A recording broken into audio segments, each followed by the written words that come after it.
अस्सलाम वालेकुम व्यूअर्स, कैसे हैं आप सब। उम्मीद करता हूं कि आप सब ठीक ठाक होंगे। माइक्रोसॉफ्ट वर्ड का प्रैक्टिकल का सेक्शन इस वक्त जारी है और हम इस पर मुख्तलिफ वीडियोस बना चुके हैं और प्रीवियस वीडियोस में हम कंप्लीट माइक्रोसॉफ्ट वर्ड का कोर्स सीख चुके हैं। और अगर आपने अभी तक वो वीडियो नहीं देखी तो वो पहले वीडियोस देख लें, उनकी प्लेलिस्ट का लिंक आपको डिस्क्रिप्शन में शेयर कर दिया जाएगा, क्योंकि ऐसी वीडियोस देखने के लिए पहले आपको माइक्रोसॉफ्ट वर्ड का सीखना बहुत जरूरी है।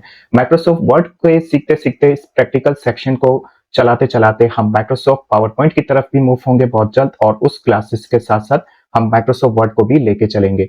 तो आज की वीडियो में हम सीखेंगे कि हम एक कवर का बुक कवर किस तरीके से क्रिएट करते हैं। कवर बहुत सी टाइप के होते हैं, किसी भी बुक्स, नॉवल या किसी भी मैगजीन या किसी का भी कवर हो सकता है। आज के केस में हम सीखेंगे कि हम अपनी बुक के लिए एक बेसिक सा, एक सिंपल सा कवर किस तरीके से क्रिएट करते हैं। जस्ट आपको एग्जांपल्स बतानी है और जस्ट आपको इसका एक तरीका बताना है कि माइक्रोसॉफ्ट वर्ड में किस तरीके से हम कवर डिजाइन कर सकते हैं। तो बिना देर किए हम चलते हैं कंप्यूटर स्क्रीन पर और सीखते हैं कि किस तरीके से हम एक कवर डिजाइन करते हैं।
सो गाइस, आई होप कि आपको आज की वीडियो अच्छी लगी होगी। अगर इस वीडियो से रिलेटेड अगर आपका कोई सवाल हो तो आप हमसे कमेंट बॉक्स में पूछ सकते हैं। अदरवाइज हमारे जो सोशल लिंक्स आपसे शेयर किए जाते हैं आप वहां से भी हमें फॉलो कर सकते हैं। मिलते हैं किसी अगले टॉपिक के साथ अगली वीडियो में।